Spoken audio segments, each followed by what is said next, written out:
So welcome to 4RG Meets in November, and thank you all for showing your commitment to climate action by joining us here this evening. I'm Scott McKinley, and this is Beth McKinley, and our special guest speaker today is all of you. So I'd like to acknowledge that For Our Grandchildren is situated on the traditional lands of the Mississauga and Chippewa nations, an area covered by the Williams Treaty. And given that our topic this evening is climate success, I wanted to give a shout out to the Land Guardian program, and you may or may not have heard about it. They're involved in protecting land, restoring animal and plant communities, monitoring development projects all across Canada, and they bring together Western and Indigenous knowledge.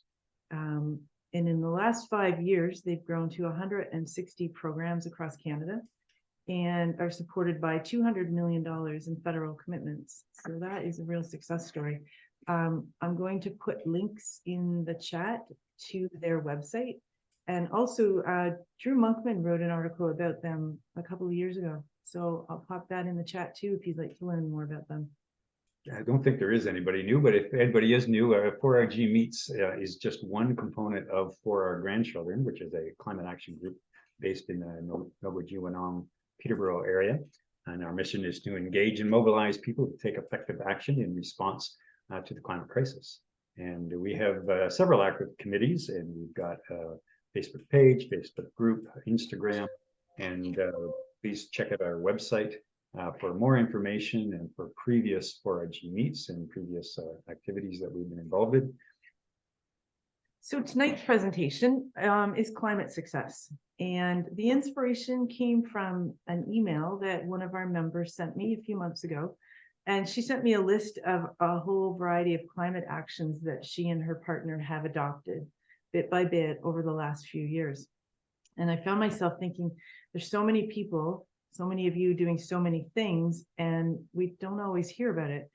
And we do hear a lot of negative climate news, but that's not the whole story. That's really not the whole story. So for me, it was good news that inspired me to get involved and keeps me involved. So tonight we wanted to create some space for good news, and perhaps inspire and support one another in our next climate action. And before we start that, we get a lot of questions at 4RG in various forms, and the one thing, the first one is people always want to ask what they can do. And there's so many things that can be done, both on an individual level and on a grander scale, politically, or part of big groups or against corporations, et cetera. It can be very overwhelming, and there's a real risk of burnout if we try to take on too much. And we all want to use our time and energy wisely so that we can have a greater chance of success. So Beth, how do we manage all of that? Well, what helped me a lot was a woman, Ayanna Elizabeth Johnson. She wrote a book, All We Can Save, and a TED Talk. It's really worth watching. It's 10 minutes long. And I'm going to share a screen with you, which basically summarizes her main idea here. So Ayanna Elizabeth Johnson is a marine biologist. She's a policy expert, a conservation strategist. She was an adjunct professor at New York University. And her TED Talk was called How Can We Find Joy in Climate Action? And so she came up with this three overlapping circles, this Venn diagram. And if we go to the bottom left corner, she says the first question to ask yourself when you're trying to decide your climate action is, what are you good at? So what are your skills? What are the resources you have access to? And the networks, of friends, family, colleagues, neighbors. Moving over to the right bottom corner, what needs doing? And so there's a lot that needs doing. This transformation isn't just about energy. It's going to affect every facet of our society. And so she says, do what is 3 feet in front of you.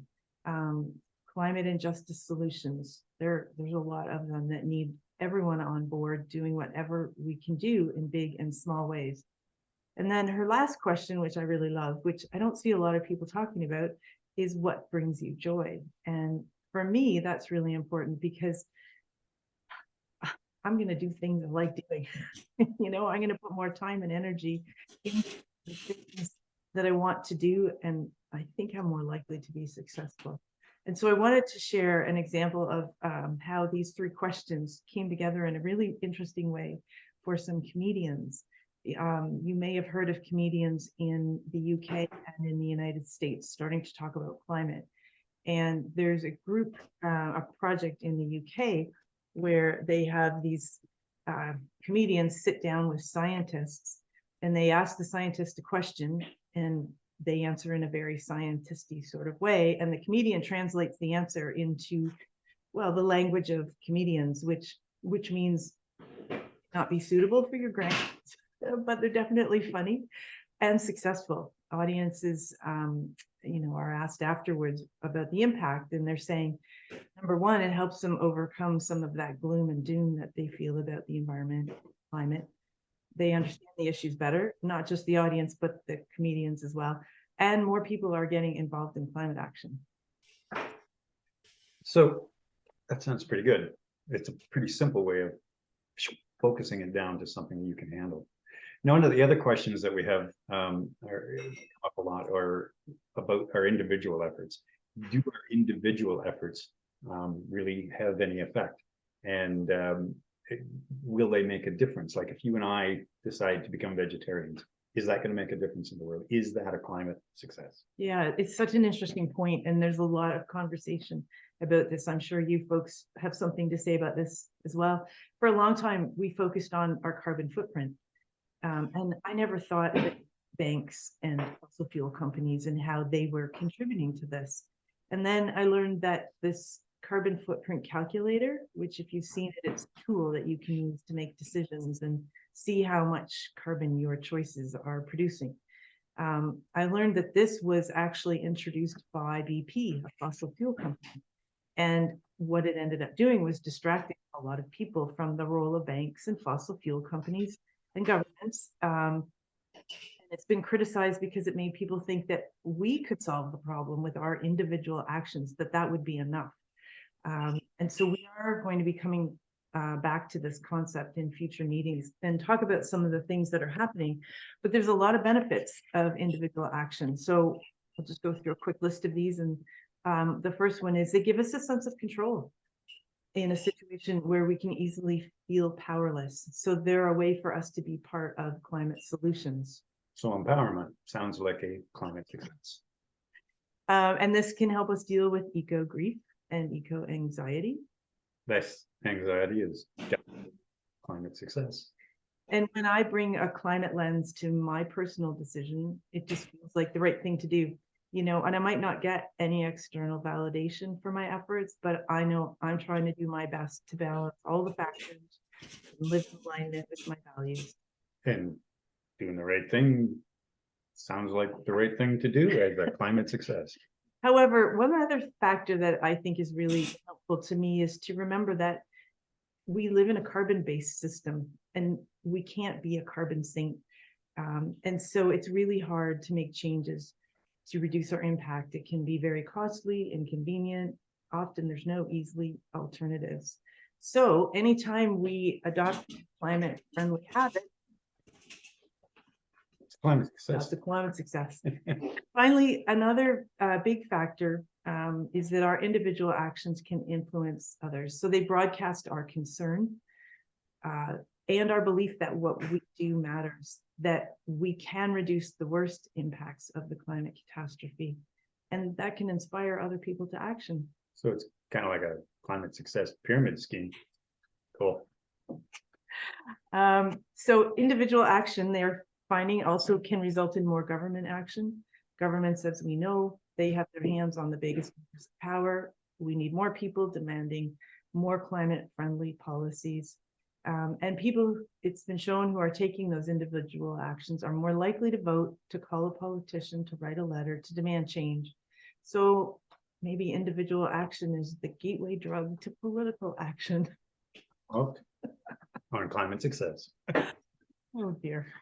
All right. So yeah, those, as I said before, those 3 questions you ask yourself really helps you focus that down. So that's a good way of doing that. And So we're gonna be begin this kind of sharing that with all of your successes, with a couple of our members of the for our grandchildren. We have got Guy Hanchette and Linda Slavin. Guy is our president, of course, and Linda is chair of our political action committee. And so we're going to ask them to share a little bit, kind of as a just as a model to follow when you get into your breakout rooms, as to kind of what we're looking for. And so I guess we'll start with Guy. I wish I'd looked at what Scott and Beth were expecting me to talk about, because that's not what I was going to talk about at all. I was going to talk about something else that I had done, which was not little individual successes, Well, but that's okay. It doesn't have to be little. It doesn't have to be big. What we're saying is that whatever you're doing is perfect. Yeah. I know. And whatever I did was enough. So I'm going to say, look, when I was a kid, I used to be really terrified about speaking in public. I was, in high school, it used to have to be, I would almost throw up in class when I had to give a presentation. I give a presentation and I'd always feel humiliated at the end because it just didn't seem at all adequate. And then I took the climate reality training with Al Gore, and he sort of taught me to do things and to speak, or I learned to do things and speak and got more confident with doing it. And I really went outside my comfort zone in 2015 when I was asked to present at a rally in Ottawa, an outdoor rally in Ottawa. I think Roy Brady, who's joined the call, was at that meeting, and they told me that I was going to represent the front half of the presentations that were going to happen, which was old people talking about what we could do, and they were going to follow it up afterwards on Parliament Hill with young people. So I went there and got face to face with 25,000 people in a park and thought I would never be able to do it. But I was quite well prepared with it, thanks greatly to my daughter, who helped me write the speech. I got really ready. I kept it to 3 minutes, which none of the other speakers did. They told me I had to keep it to 3 minutes, and I did that. And I did really well. And I spoke just before Suzuki, and he said to me, everything you said was absolutely right. And I thought that I had gotten really aggressive about it, talked about war and things like this. And when he got up to speak, he was even more aggressive than I was about the fact that this is a war. My point really was, we started out doing this for our grandchildren, and we're not going to be finished by the time we're dead, and we have to pass on the torch to other people to do it. And this war, which it really is going to be won by our grandchildren. And it really still guides a lot of the things that I do, that approach to trying to engage with younger people and get them to pick up the torch. So that's what I did. I spoke in front of 25,000 people just ahead of David Suzuki, and I was terrified, but I did it, and I did just fine. Roy tells me I did pretty well, actually. So excellent. And what, other than the reaction from Suzuki himself, what reactions did you get from other people? Well, they were all my friends, so they told me it was good. But the problem with doing something like that is you never, just like all the other things you talked about, Beth, you never really have any idea of whether what you're doing is making a difference in the grand scheme of things. So talking to 25,000 people, they were already there for the same reason that I was there. So I could have said anything, and I don't think it would have made much of a difference. But fact is, I pulled myself together and spoke in front of 25,000 people and didn't poop my pants. I was I was okay. That sounds like plenty of success. That's a success in some ways. I feel a wardrobe success. All right, thank you very much. Pretty low bar. Okay, and as a second model for us, we've got Linda Slavin is going to tell us about her action. This is a long and involved historical action that I took part in at several points in its development. I thought it was interesting. It started in 2005 when I first heard of a group at Trent University led by Professor Stephen Hill. They were doing some sustainable research. I sat in on several meetings.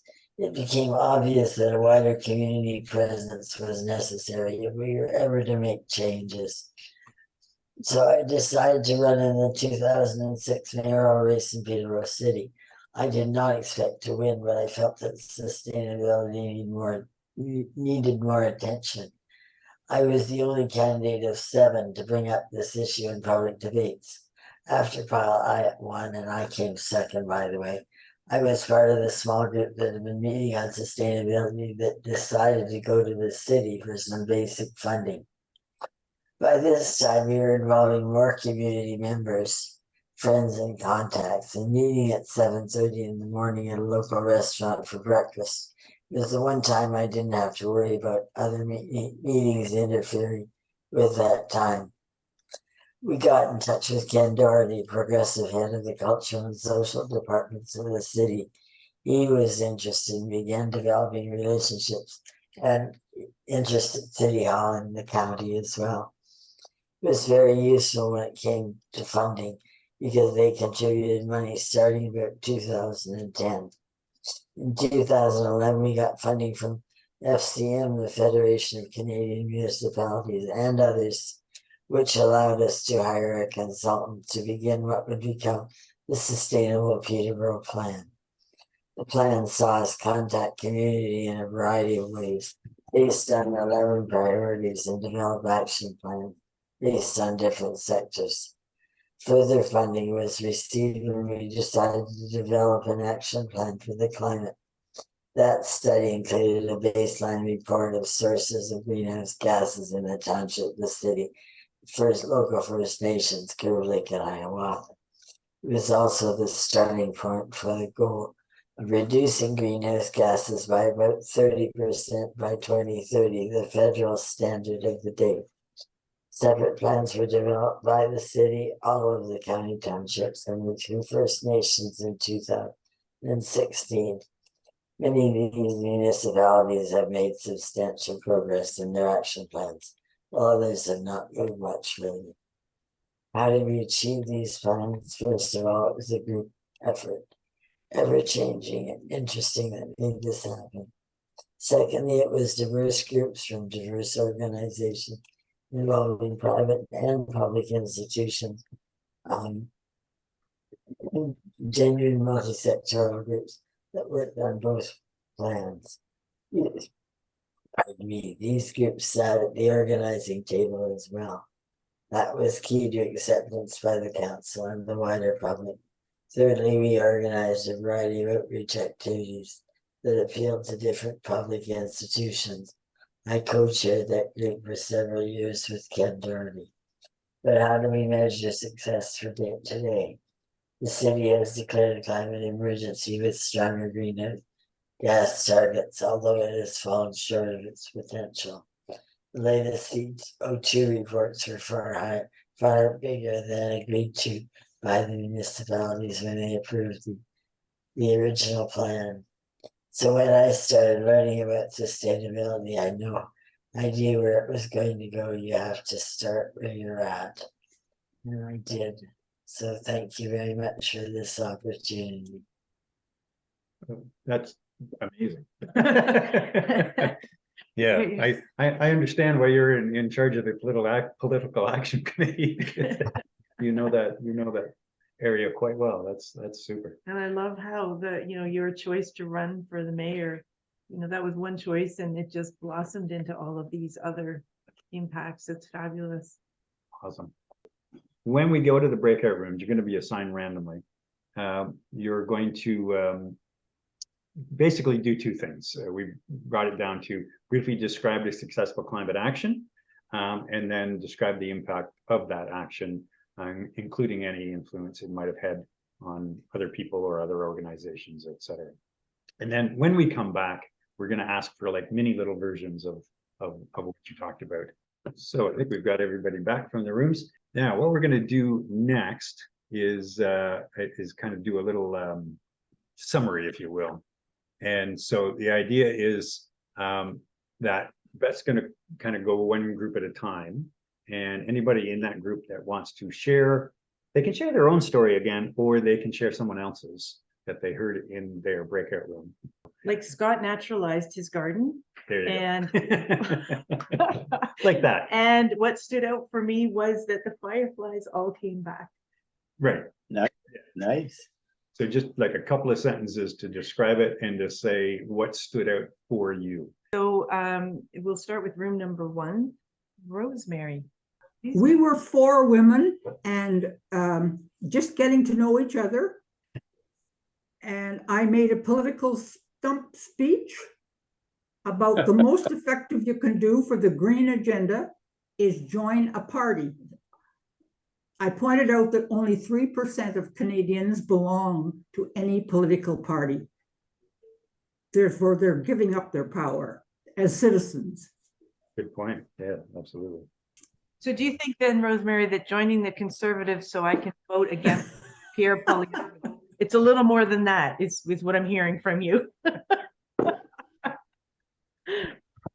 Okay, Sandra Lockwood. I've been on a plant-based diet for many, many years. I stopped driving about 18 years ago and I walk everywhere I go. I'm really strict about water conservation. I write lots of letters getting political. I sign all kinds of petitions and write letters to government on all levels about getting their act together. I support the David Suzuki Foundation on a monthly basis. I've done that for years and years. And I talk to my family and friends about voting strategically and also about climate change. As a young woman, I lived in Fort Churchill, Manitoba, and grew very fond of polar bears. So that's one animal out of many that I'm very, very concerned about. When I see the polar ice melting, it really does concern me. So I'll leave it at that. Thank you very much. All right, anybody else? From group 1, anybody? Oh, anyone else from group 1? Nancy, Rosemary, Sandra, and Susan? Okay. But we move on to group 2, or room number 2, which is Jeffrey Daw, Wendy Harding, and Pete Hewitt. Could you put up your virtual hand if you'd like to share with us either something you do or something someone else talked about, and the impact that has, how it made an impression on you? Okay, we got Jeff there. Yeah, Jeffrey and Wendy, go for it. We wanted to say we like getting the voice of Oz in the background there while we were here. I'll get the It's kind of funny. I thought it was on the Bake Off, actually. Sorry. So, well, we were speaking with Pete and he talked about some of his earlier activism to do with the Parkway in Peterborough. And we're not to go into detail, but it sounds like that was an important cause that he was involved in. Maybe he'd like to say more about it himself, but we also talked about the fact that the 3 of us all agreed that all of the little things we do in our daily lives with always trying to keep climate change in mind are so important. And as Beth was saying earlier, they make you feel a little better about your potential impact, because sometimes that's all you can do. And it's important to keep climate change on the radar and to talk with other people about why you do the things you do. You know, whether it's a garden or eating plant-based diet or riding your bike or getting a heat pump, all those things matter, and it's important for other people to know why you do them. Yeah, and I think as that becomes, as more people see people like us doing those day-to-day things and always thinking about those things, it becomes a way of life, and the more that spreads, it becomes, well, that's just the way you do things, right? Yeah. That's what we want. And I have to say too, like some of our kids' friends have said to us over the years that their parents weren't talking about this, but we've always talked about environment, and they've said to us it really made an impact on them in their growing up years. So that was important. Oh, I was going to say something, Scott and Wendy, if you can hear me. Yep. Oh, okay. One of the things that we talked about in the group as well was people idling their cars. And one of the things I go and knock on people's windows or suggest to them that they stop idling because their causing more pollution. But you know, the responses are not always so positive. So I'm thinking that it might be useful to make a little leaflet to put on the windshield and just say, you know, please turn off your car, you're causing unnecessary pollution. So I think I'll look at trying to put that together and just carry some little ones around with me. Hopefully it'll have a more positive effect. You could go to any school, Pete. I know. Any school. Or any grocery store. You know, anywhere where there's a facility that people might go into. Some people leave their car running automatically. Some people take this partner or whoever they're with, and they sit in the car while the other person goes inside, and they leave it running and do whatever they're doing. So maybe I'll add on there, you're causing pollution. Could you please turn off your car and go join your friend? Yeah, it really Yeah. raises, you know, how societal change comes about and putting that pressure on people. And I know once I was in an online Facebook group talking about art products, and I said, you know, oh, I had just learned that acrylic paints are based on plastics. And I had some people say, oh yeah, well, painting, that's like nothing in comparison to people who like golf. Think about all the chemicals that get used on golf courses. But then I said the same thing a year later in another group, and all sorts of people were like, yeah, absolutely. Like this is, so it takes a while, but I think that just raising it and talking about it. I've even seen empty cars idling while people were in at a grocery store because they didn't want the car to be hot when they came back. Or cold. Yeah.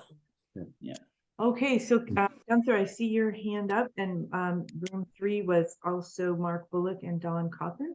So any of you 3 gentlemen or all of you want to tell us about one action that somebody talked about? Well, we all had interesting things that we shared, and but I think everybody's probably best to share it themselves. What I like to share is that I'm part of Rotary, Peterborough Kawartha Rotary Club, and what we do is twice a year we clean up River Road between Trent University and Lakefield, and make sure it's nice and clean. It's one of the most beautiful roads in the country, and also I'm involved with Friends of Jackson, cleaning up Jackson Park. We just did a job last week with Rob Steinman and Carlotta James. We started cleaning one of the campsites, and I think it's actions like that that we need to see more of.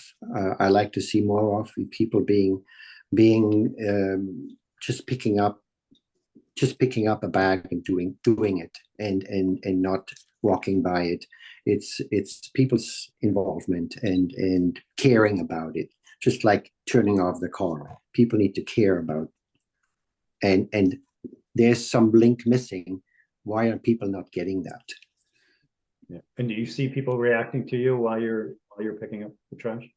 Well, yeah, people give us the thumbs up, but you know, right now where we pick, certainly on River Road, they give us the thumbs up and are thankful. Some thank us for it, and but you know, like right now, as I said, Jackson Park is there's some very troubled spots in there from the deserted camps from last winter, right. And you wouldn't believe that they're in there, and you know, it's going to blend in more or less with the environment and leach plastics into Jackson Creek, right? So these things need to be taken care of, and yeah, all I'm saying is community action. Yeah, everybody needs to do their part, whether it's telling somebody to turn off their car, or picking up some trash, or growing some flowers in their front yard for the butterflies. Yeah, Winter, I have a little parquet behind my house, and a couple times a year I put on my overalls and I go and I clean it up, and that includes syringes and other things you don't want to know about. And I don't get people thanking me. I get people asking me if I work for the city. You know, the idea that you would do this on your own is just alien. Yes, yeah, for a lot of people, but I've been doing it for many years. With people and alone, and for me, it gives me a different feeling towards nature and my environment. It gives me an ownership. I'm a real steward. I feel that I have become a steward of the environment when I go out and pull a bag of garbage out of the bush. Thank you for that, Gunther. Did either of the other Don or Mark want to contribute? Well, one of the other things that was discussed was the need just to talk about climate change more and keep it out there in front of everybody. And I think that Mark's role on the Political Action Committee of going to council meetings and reporting on what's happening is really important as well, in that it keeps us all aware of what the city is doing, knowing that it's very boring and time consuming for all of us to go to a council meeting. We are so grateful to Mark. Good. And Mark, thank you, Don. Mark, did you have anything that you wanted to comment on? I was really interested in what Don talked about, which was that he helped us found a sustainability committee up in Bancroft. And what particularly fascinated me was that committee started acting as a climate lens for the Bancroft Township Council, which I found really impressive. Like this basically essentially private, public interest group sort of was working this way with Bancroft Township Council. I think that's really admirable. And Don said that they really provided for a time a climate lens for the township. So I think that's something we should be thinking about, trying to work toward maybe again. Good on the council for recognizing that as a resource. Absolutely, yeah. Great, thank you so much. Okay, room 4 was Linda Sunderland, Marilyn Freeman, Monica Buttermore.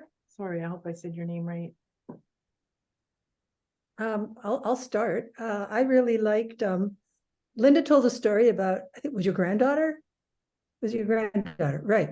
Who is young and decided this year that she did not need a new backpack and a new lunch pail. She could use the ones from last year. I thought, okay, message is getting through. Yeah, perfect. Thank you. And Linda and Monica, did you want to add anything? No pressure, you don't have to. Well, I would add something because Marilyn told an amazing story about her involvement with creating the first bike trail map or bike road map, I suppose, for Kingston.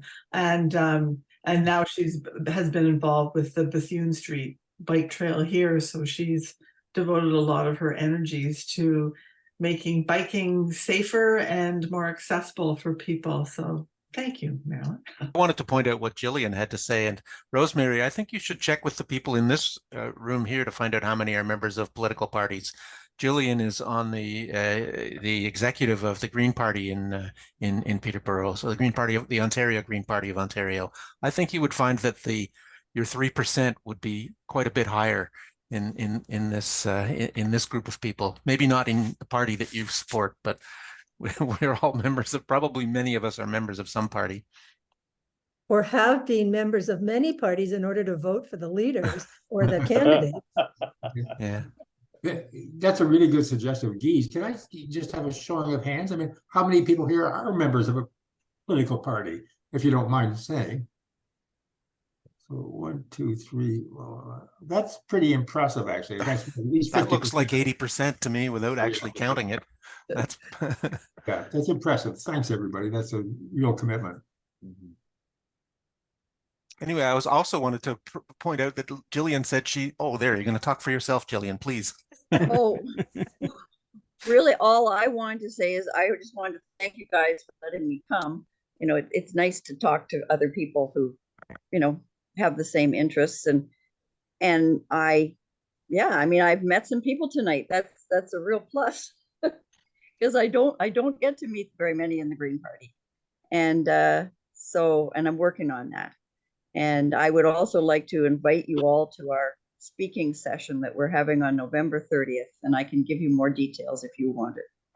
The other thing that Jillian said was something that Gunther referred to, which was, just wilding your yard makes people, makes you love nature more. And you said that, Gunther, and I know you value that. And you're not just saying that, it's really true for you. And I think it is for Jillian too. She's very self-effacing, so I have to speak for her.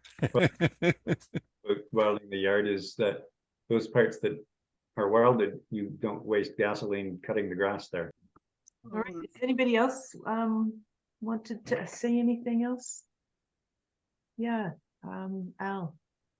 Yeah, so it was interesting that today I wrote to somebody talking about the possibility of some kind of an action leading up to COP28, some kind of a public action, and because I'd corresponded a little bit with this person earlier about the possibilities, and it turns out that the person that I was emailing today was Jillian McClary, who turns up today. So I now have a face to put to a name. Isn't that nice? And it's a conversation we're going to have to continue. So, so if people have some ideas about what should be done, we really have to draw attention to the COP28 conference. Starts the end of this month, and as far as I know, there's nothing organized, in the city at the moment. Maybe it's time for some kind of a climate demonstration to draw attention to it. So, any ideas? Please send them to. Well, Linda or me or Guy or anybody in 4 grandchildren, we'll see what we can pull together. Great. I think Sandra wanted to Sandra. Oh, really? Sandra. A few weeks ago, Drew Monkman posted some pictures on the fall colors and talked about the demise of the elm tree on Facebook. And one of his followers, who I don't know this person, recommended reading Generation Dread by Britt Ray, W-R-A-Y. I'll just give you a little bit what it says from the back. Eco-anxiety, like any form of stress, can lead to burnout, avoidance, or a disturbance of daily functioning. In Generation Dread, Britt Ray, a researcher working at the forefront of the climate crisis and mental health, seamlessly merges scientific knowledge with emotional insight to show how understanding these feelings is a crucial first step towards both well-being and taking action. Well, Sandra, this is a perfect lead into what might be our next month's meeting, or if not December, January, or February. But what we would like to do is ask a few people if they could take a few minutes and tell us about books that they have found really helpful. So that book is definitely on my list. I know many of us have books on our shelves or on our list and don't always have time to read them all. So that's one idea. The other really interesting thing that we're trying to get organized is there's and this Marilyn is the one who first alerted me to this, is this idea of climate aligned finance. I think that was you, Marilyn, that there's a Senator, Rosa Galvez, who has put forth a bill about asking the government to take a climate lens to all of their decisions. And the Ottawa group of 4RGMeets, who he could tell us how we're connected with them, but we are connected with them. They had a big rally in Ottawa a couple of weeks ago. So I reached out and they're working with Julie Siegel from Environmental Defense, who did a fabulous presentation for them on the whole idea of climate aligned financing and where we are right now in moving that forward. So in the next couple of months, yeah, definitely we'd like to have like a book review, book talk. We'd like to do a session on this climate aligned financing. And we'd like to do sort of like a panel. So Jillian, you might be interested in this. We'd like to bring together other environmental groups like seniors, what are they called? Senior Citizens Action Network and the Grandmothers Act to Save the Planet, and a few other local groups, and have a little panel where people do kind of like we did tonight, but not individual action, but sharing what their groups are doing so that we can, you know, create more possibilities for networking and collaboration. So there, our big secrets are out. That's the plan. Yeah, that'd be great. Waiting for things to fall into place. I've got several emails I'm waiting on. So Jillian, were you going to say something? Oh, I just said that would be great. A panel is a good idea. Yeah, Okay, thank you. Marilyn has her hand up. She wanted to add something. Yeah, just in terms of finance and climate, I've just written a review of donut economics, and I am not a fan of numbers. I could not put this book down. I took 24 pages of notes because I was reading a library book, and then bought the book. And so I've got this review, which I will send to Guy if he wants to put it up on the 4RG website. So if we get this review ongoing, It is. you will be one of our guests. Pardon? If we get this book review Well, going, you can be one of our guests. Can I Yeah. just say that I would accept a book review on topics like this and put it up on the website anytime. We've posted a half a dozen of Marilyn's reviews that she's written of things, and I would welcome one on donut economics. It's a wonderful book. Awesome. That's fabulous. All right. So if anybody actually, this is a good opportunity, then if anybody has a book that you just think everyone should read, reach out to me in the chat before you go, or email us through 4rgmeets@gmail.com, and I'll reach out to you and we'll talk about how that's all going to look. Jillian has got her hand up. And she ran away. Yeah. Keep in mind, when you do send to that particular email, you get an automatic reply that asks you to sign up for the next meet. Oh, So yeah. just don't worry about that. You'll still get your message. Yeah, we do monitor it. We'll get back to you. There she is. Oh, sorry, I had to let a dog out. But you have your hand up there again. Oh, do I? I didn't mean to. Sorry. No worries. Okay. Hold on. I'll get rid of it. Unless there's any other final comments, then I thought her hand was just waving goodbye. Not yet. All right. This has been really great. Thank you, everyone. Yes, thank you. Pete, can I just ask you a question while I got you here? Were you at that rally that we held in Ottawa that happened in Ottawa in 2015? Pete Hewitt? Yes, I was. There was a busload of people that came down from Peterborough with students and old geezers, and I just looked back at the website, and there's a picture on our website of somebody who looked a lot like you, and I thought it's hard to tell because you have a hat on in that picture. So it was. Well, I didn't want to burn my head. Yeah. Yeah. Okay, thanks. So I think things to a close for this evening, and I really appreciate you all coming out to share your ideas, your thoughts, your experiences, and hopefully everybody grew a little bit in their knowledge of what other people are doing, and found a little inspiration in what was going on here. Thank you.